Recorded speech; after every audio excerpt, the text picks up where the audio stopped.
মালদার মোথাবাড়ি কাণ্ডের ঘটনায় আজ সুপ্রিম কোর্টে রিপোর্ট জমা দিতে চলেছে এনআইএ। ইতিমধ্যেই কিন্তু সামনে এসেছে মোথাবাড়িতে গত বুধবার যে বিভীষিকাময় রাতের সেই সিসিটিভি ফুটেজ, যে সিসিটিভি ফুটেজে কিন্তু স্পষ্ট দেখা যাচ্ছে কিভাবে ঘন্টার পর ঘন্টা বিচারকরা সেই বিডিও অফিসে আটকে ছিলেন এবং তারপর যেভাবে বিক্ষোভের পর পুলিশ সুপারের নেতৃত্বে কেন্দ্র বাহিনী তাদের উদ্ধার করে। বিডিও অফিস থেকে বেরোনোর পরেও রাস্তায় হামলাকারীদের ইট বৃষ্টির মুখে পড়ে বিচারকদের গাড়ি। আর উদ্ধারকারী কনভয়ের চালকের সঙ্গে ইতিমধ্যে এনআইএ আধিকারিকরা কথা বলেছেন। হামলার মুখে যে সমস্ত বিচারকরা পড়েছিলেন তাদের সঙ্গেও কথা বলেছেন এনআইএ টিমের সদস্যরা। যেভাবে গত বুধবার বিক্ষোভের জেরে বিডিও অফিসে বন্দী থাকতে হয়েছিল জুডিশিয়াল অফিসারদের, এরপর এনআইএর হাতে যায় তদন্তের দায়িত্ব এবং ইতিমধ্যেই তদন্ত হাতে নিয়েছেন এনআইএ আধিকারিকরা। সুপ্রিম কোর্টের নির্দেশ ছিল আজই কিন্তু এই ঘটনায় সুপ্রিম কোর্টে রিপোর্ট জমা দেওয়ার কথা এনআইএর।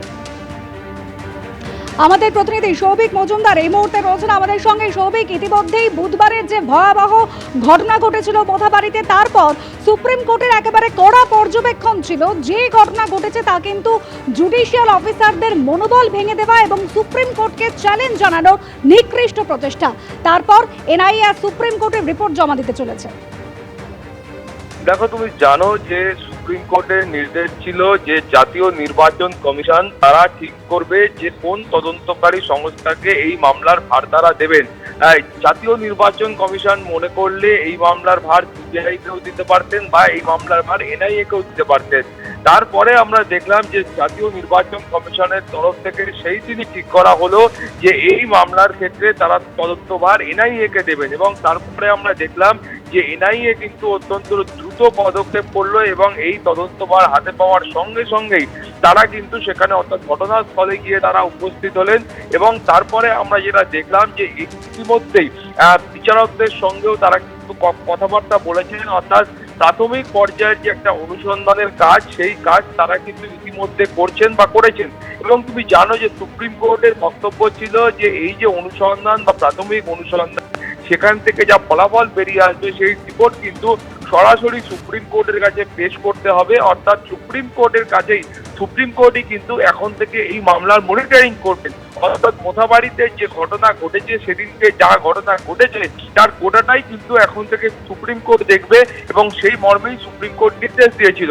ফলে এখন যেটা মনে করা হচ্ছে যে যেহেতু প্রাথমিক অনুসন্ধান একটা পর্যায় পর্যন্ত এগিয়েছে, তাই এই মামলার যখন আজকে মূল এসআইআর মামলার শুনানি হবে সেই সময়ই এই মামলারও কিন্তু আজকে যে রিপোর্ট আছে সেটা কিন্তু আজকে সুপ্রিম কোর্টের কাছে পেশ করা হবে। ফলে সব মিলিয়ে এনআইএর তরফ থেকে এই রিপোর্ট পেশ করা হলে তারপরই স্পষ্ট হবে যে এনআইএর যারা আধিকারিক আছেন তারা এখনো পর্যন্ত মোথাবাড়ি কাণ্ডে তারা কি কি হাতে পেয়েছেন, কি কি তথ্য প্রমাণ পেয়েছেন সেই বিষয়টা স্পষ্ট হবে। তার পাশাপাশি তোমার মনে থাকবে যে এই মামলার ক্ষেত্রে খুব স্পষ্ট করে সুপ্রিম কোর্টের তরফ থেকে বলা হয়েছিল যে এই রাজ্যের ক্ষেত্রেই একমাত্র যে সমস্ত কিছু নিয়ে যে রাজনীতিকরণ সেটা কিন্তু এ রাজ্যে হয় এবং সেটা কিন্তু সুপ্রিম কোর্টের নির্দেশ মানার ক্ষেত্রে হয় এবং এক্ষেত্রে এটাও খুব স্পষ্ট করে বলা হয়েছিল যে এটা পশ্চিমবঙ্গ হলো সব থেকে বেশি পোলারাইজড একটা রাজ্য বা স্টেট। ফলে সব মিলিয়ে বুঝতে পারছো যে এই যে মোথাবাড়ির যে ঘটনা সেই ঘটনা কিন্তু এ রাজ্যের পক্ষে পুলিশ প্রশাসনের পক্ষে অত্যন্ত অস্বস্তির ছিল। তার পাশাপাশি সুপ্রিম কোর্ট তারাও কিন্তু কড়া মনোভাব দেখিয়েছিলেন মাননীয় বিচারপতিরা। তার কারণ ছিল তুমি জানো যে সুপ্রিম কোর্টের তরফ থেকেই এই এসআইআর যে প্রক্রিয়া ছিল সেই প্রক্রিয়া সুস্থভাবে করবার জন্য এবং কারো যাতে কোনো অভিযোগ না থাকে সেইটাকে একেবারে সুনিশ্চিত করবার জন্য পশ্চিমবঙ্গের যে বিচার বিভাগ ছিল সেই বিচার বিভাগকে সক্রিয় করা হয়েছিল এবং তারপর আমরা দেখতে পেয়েছিলাম যে প্রায় 700 জন মাননীয় বিচারক তারা এই গোটা এসআইআর প্রক্রিয়ার সঙ্গে যুক্ত ছিলেন এবং সুপ্রিম কোর্টে কলকাতা হাইকোর্টের মাননীয় প্রধান বিচারপতি সুজয় পাল তিনি বলেছিলেন যে আগামী 7ই এপ্রিলের মধ্যে এই গোটা এসআইআর প্রক্রিয়া তারা শেষ করতে পারবেন বলে মনে করছেন এবং ইলেকশন কমিশনের বক্তব্য ছিল যে জায়গাগুলোতে প্রথম দফায় ভোট রয়েছে সেখানকার এই কাজ 6ই এপ্রিলের মধ্যে হবে এবং বাকিটা 9ই এপ্রিলের মধ্যে হবে। ফলে সেই প্রেক্ষিতে সুপ্রিম কোর্টের আজকের শুনানি অত্যন্ত গুরুত্বপূর্ণ। ধন্যবাদ। সবাই যা চাইছিল এতদিনে সেই এনআইএ তদন্ত হচ্ছে। মোথাবাড়ি থেকে সুজাপুর হয়ে কালিয়াচক আইন শৃঙ্খলাহীন উপদ্রুত এলাকা। ওই এলাকায় অপরাধীদের ছাড় দিয়ে ভোট লুটেছেন মমতা বন্দ্যোপাধ্যায়। যারা উৎপাত করত তারা এতদিন তার আশেপাশে ঘুরে বেড়াতো, তার নথিও মিলেছে। মোথাবাড়ি কাণ্ডে এনআইএ তদন্ত প্রসঙ্গে বললেন দিলীপ ঘোষ। এনআইএ তদন্ত হচ্ছে। একদিন যেটা সবাই চাইছিল যে ওই এলাকাটা মোথাবাড়ি থেকে সুজাপুর থেকে কালিয়াচক পুরোটা উপদ্রুত এলাকা, আইন শৃঙ্খলাহীন। আর এগুলো দেখিয়ে মমতা ব্যানার্জি একদিন ভোট নিয়েছেন ওদের ছুট দিয়ে। যারা উৎপাত করতো তারা একদিন তার আশেপাশে ঘুরে বেড়াতো, শেষ ডকুমেন্টস পাওয়া যাচ্ছে। তো সব এখন পরিষ্কার হবে। আর অপেক্ষা করুন, আদালতও আছে, নির্বাচন কমিশনও আছে, এনআইএও লেগেছে।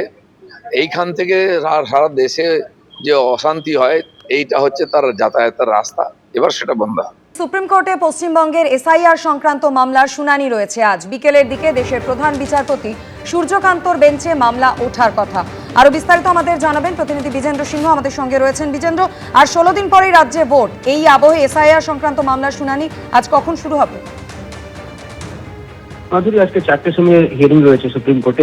এর আগে যেদিন অ্যাডজার্ন হয়েছিল সুপ্রিম কোর্টে কেস, সেদিন তারা ঠিক করেছিলেন কি আজকে 6 তারিখ সন্ধ্যে 4টে বিশেষ বেঞ্চ বসবে এবং তারা শুনানি করবেন এসআইআর এর ম্যাটারে। আজকের ডেট এই জন্য দেওয়া হয়েছিল কি আজকে হলো ফার্স্ট ফেজ অফ নমিনেশনের লাস্ট ডেট এবং সবাই চাইছিলেন কি সেদিন যেন সুপ্রিম কোর্ট শুনানি করে। এখানে সব থেকে বড় প্রশ্ন হচ্ছে কি যেটা অ্যাডজুডিকেশনের জন্য 60 লক্ষের নাম ছিল, সেটা তো সুপ্রিম কোর্ট বলেছিল কি যেটা ফার্স্ট ফেজে ভোটগুলো রয়েছে জুডিশিয়াল অফিসাররা যেন প্রথমেই সেটাকে ক্লিয়ার করে দেন এবং সেটা খুব সম্ভবত আজকে সন্ধ্যের দিকে ক্লিয়ারও হয়ে যাবে। তার কারণ হচ্ছে কি যেদিন লাস্ট ডেট অফ নমিনেশন হয় সেদিন ভোটার লিস্ট ফ্রিজ হয়ে যায় ইলেকশন কমিশনের নিয়ম অনুযায়ী। সেক্ষেত্রে এই যারা ভোটার হবেন তারা ভোটার লিস্টের নাম উঠে যাবে, এটাই মনোভাব ছিল সুপ্রিম কোর্টের। কিন্তু তার সঙ্গে সঙ্গে এই প্রশ্ন রয়েছে কি যাদের নাম বাদ গেছে তারা এখন কি করবেন? তারা ট্রাইব্যুনালে যাচ্ছেন, ট্রাইব্যুনাল এখন অর্ডার দেবে, তারপরে তাদের নাম ভোটার তালিকায় আসবে কি আসবে না সেটা ট্রাইব্যুনালের উপর নির্ভর করছে। সেক্ষেত্রে তারা কি এই ভোটে অংশ নিতে পারবেন যদি আজকেই ভোটার লিস্ট ফ্রিজ হয়ে যায়? এই প্রশ্নের জবাব আজকে আমরা সুপ্রিম কোর্টে পাবো, কেন কি সুপ্রিম কোর্ট একটা ইঙ্গিত দিয়েছিল এর আগে হিয়ারিং এর দিন যে হয়তো তারা এই ভোটে অংশ নিতে পারবেন না যাদের অ্যাডজুডিকেশন তাদের পক্ষে হয়নি, যাদের নাম ডিলিট হয়ে গেছে এবং যাদের কেস পেন্ডিং রয়েছে ট্রাইব্যুনালে। ট্রাইব্যুনাল হয়তো সময় লাগাবে তাদের অর্ডার দিতে, সেক্ষেত্রে হয়তো ইলেকশন তখন পার হয়ে যাবে। তো এই ইলেকশনে তারা অংশ নিতে পারবেন না, কিন্তু পরবর্তী ইলেকশনগুলোতে তারা অংশ নিতে পারবেন। এটা সুপ্রিম কোর্টের একটা ইঙ্গিত ছিল, তবে আনুষ্ঠানিকভাবে আজকে রিপোর্ট সুপ্রিম কোর্ট কি বলছে সেটা দেখতে হবে। আরো একটা উদাহরণ দিয়ে যদি আমি বলি মাধুরী, সেটা হলো রাতুয়া 48 নম্বর বিধানসভা কেন্দ্র। সেখানে কংগ্রেস প্রার্থী করেছে মোহাম্মদ মুতাইবুর আলমকে, তার নাম গত শুক্রবার ডিলিট হয়ে গেছে। এখন তিনি যদি ভোটারই না হন তাহলে তিনি প্রার্থী কি হবেন? আজকে 3টে অব্দি নমিনেশনের লাস্ট ডেট রয়েছে ফার্স্ট ফেজের এবং তার আইনজীবী এখন সুপ্রিম কোর্টে দ্বারস্থ হয়েছেন কি যদি সুপ্রিম কোর্টের আগে নির্দেশও দিয়েছিল যে প্রার্থীদের নাম যেন আগে ক্লিয়ার করে দেওয়া হয় এডুকেশনে, তার নাম ডিলিট হয়ে গেছে শুক্রবার। এখন ট্রাইব্যুনালে যাওয়ারও সময় নেই তার, আজকে 3টে সময় অব্দি নমিনেশনের টাইম রয়েছে। একটা ক্যান্ডিডেটের এর আগে আমরা দেখেছি ফারাক্কার নাম ক্লিয়ার হয়েছে গতকাল, যিনি আজকে নমিনেশন ফাইল করবেন কংগ্রেসের, সেটা সুপ্রিম কোর্টের অর্ডারের পরে হয়েছিল। কিন্তু আরো একজন কংগ্রেসের প্রার্থী আজকে সুপ্রিম কোর্টে দ্বারস্থ হয়েছে, রাতুয়া থেকে কংগ্রেসের প্রার্থী মোহাম্মদ মুতাইবুর আলম, তার নাম গত শুক্রবার ডিলিট হয়ে গেছে অ্যাডজুডিকেশনে। এখন তিনি ভোটার লিস্টে নয়, সেক্ষেত্রে যদি ভোটারই না হন তাহলে তিনি নমিনেশন করে ফাইল করবেন। এটা নিয়ে তারা আজকে সুপ্রিম কোর্টে আসছেন, এখন দেখতে হবে সুপ্রিম কোর্ট তার ক্ষেত্রে কি নির্দেশ দেয়। ধন্যবাদ বিজেন্দ্র।